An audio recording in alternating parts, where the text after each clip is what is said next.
Mindanao. Kapitbahay lang po tayo. Nung pinuntahan po ako ng inyong presidente nung nakaraan to discuss some proposals po para sa amendments or sa inyong sa batas about the about the electrical engineers. Naimbitahan niya ako, nabanggit niya na naadaw mo yung conference. Kung wala po nagduha-duha attend direct. Kanyang salamat tayo sa pag-umbita.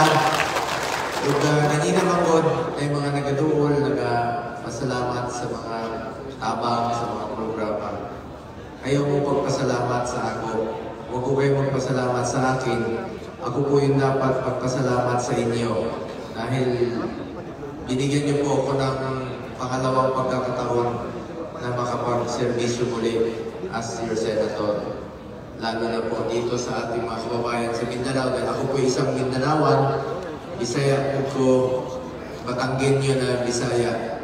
So hindi ko po sasayangin yung tiwalang binigay niyo po sa akin bilang inyong senator. Trabaho mong ko, sipag, pagmamalasakit at more servisyo po pwede kong i-alay sa inyo.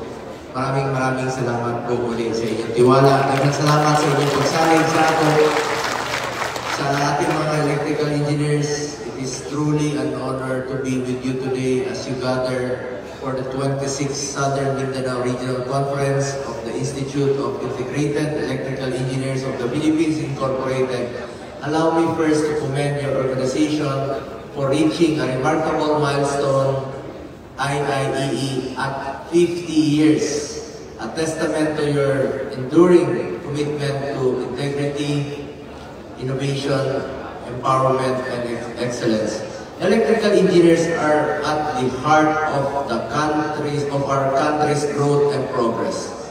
From ensuring safe and reliable energy systems to advancing technological development, your profession directly impacts the lives of millions of Filipinos. Kayo po ang tumutulong upang umusad ang ating bayan tungo sa mas maayos, mas ligtas at mas maunlad na kinabukasan. This conference is not just a celebration. Ulitin ko, this conference is not just a celebration of your achievements, but also an opportunity to strengthen collaboration, share expertise, and inspire the next generation of engineers. In a world that is rapidly changing, your role becomes more vital. Your role becomes becomes even more vital. Innovation, sustainability, and resilience are no longer just ideals.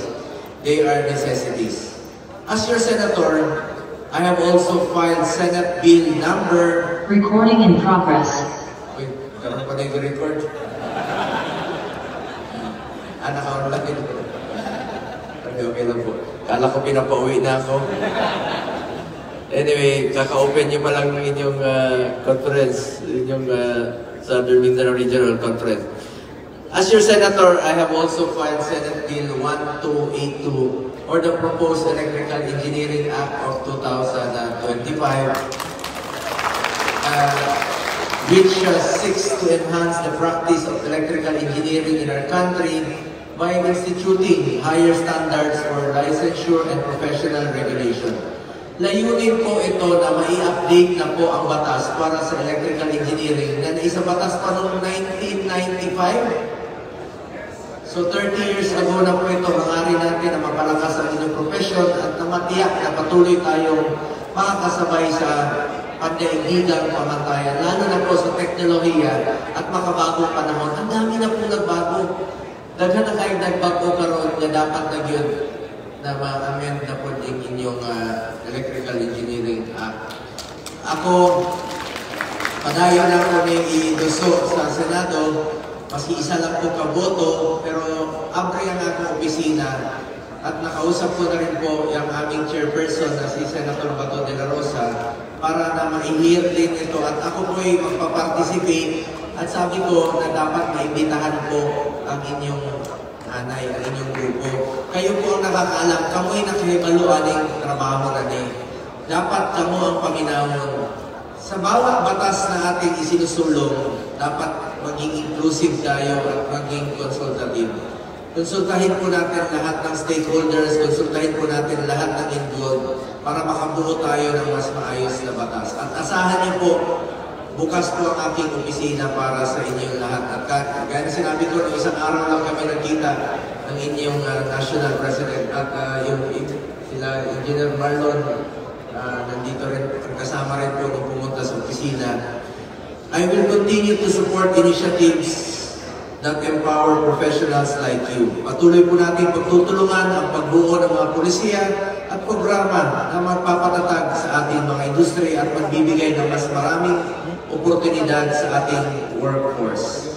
On this golden anniversary of your institute, I encourage all of you to continue leading with integrity, pushing boundaries with innovation, and serving our people with compassion and excellence. At gusto ko rin pong pasalamatan ang inyong mga masisipag na opisyales headed by our National President, palakpakan po natin, Alberto Herrera Jr. and ang ating Davao Chapter President, Moises Malen II, palakpakan po natin. Ang ating VP for Internal Affairs, Robert Magulay, palakpakan po natin. Adrian Ray, VP for External Affairs. Cleofe Kaidik, VP for Technical Affairs. Jean-Pierre De Castro, Secretary. Justo Lopez Jr., ang ating Treasurer. Nelson Andres, ang ating Auditor. Ang mga Regional Governors from Central Luzon, Governor Alvin Stanislao, palakpakan po natin. Welcome po, sir. Ang ating Governor from Metro Manila, Governor Joveni Tagata, sir.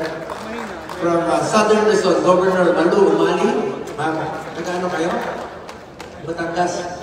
Batanggenyo. Kasi Umali from Nueva Ecija. Pero ako rin po isang Batanggenyo, mga Tisoro ang aming pamilya. Alam niyo yung mga Batanggenyo noon, nagmamigrate yan sila dito sa Mindanao. Kasi ang Mindanao po used to be land of promise. At totoo naman talaga. Wapo kayo Mindanao. Kami, ang aking lulong-lula, taga Batangas, nag-migrate to Davao. Kanang Tisoros dito. So ganun din po yung iba. Si former President Duterte, taga Danao yan sila, taga Cebu. Nag-migrate po ang kanilang mga pamilya dito. Yung Mindanao noon, kukunti pa rin yung tao. Maraming lumipat dito. Dito na po nagkaroon ng pamilya. Kamu, kadaghanan sa inyo. Muna dapat maging proud ka bilang Mindanaoan. Ako, Bisaya ko, Batanggenyo, pero daghan ko parente na may Ilonggo. Yung may Ilonggo rito? Pero may Ilonggo. Lahat ng Ilonggo, pinsan ko yan. Ilonggo. Kasi, bakit pinsan ko kayo? Ang tawag sa inyo, Ilonggo. Ang pangalan ko, Bongo. So, lahat ng Ilonggo, pinsan ko. O, kinsay mga taga, asa ka mo, kinsay mga taga Mindanao, Mindanao, ay buntag, sa mga kapatid ko Muslim, Assalamualaikum, mga kapatid natin Muslim, mga taga Visayas, Ilonggo, mga Waray, Cebu, Bisaya kayo, Capiz, kahapon, sa number 1 po ako sa Capiz. Salamat kayo sa mga taga-Capiz. Galing po ako kahapon, binisita ko yung nanay ni Senator Romano sa kaibigan ko po. At ako po ay nagpapasalamat rin po sa mga kapatid natin sa Capiz, Aklan, Iloilo, Antique.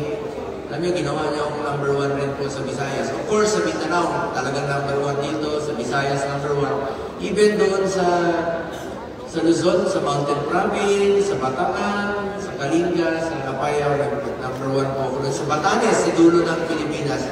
Maraming salamat po sa inyong tiwala. Palakpakan natin Governor Malu Umali ng Southern Luzon, Governor Marlon Balbuena ng Western Visayas, ito, taga-Capiz po.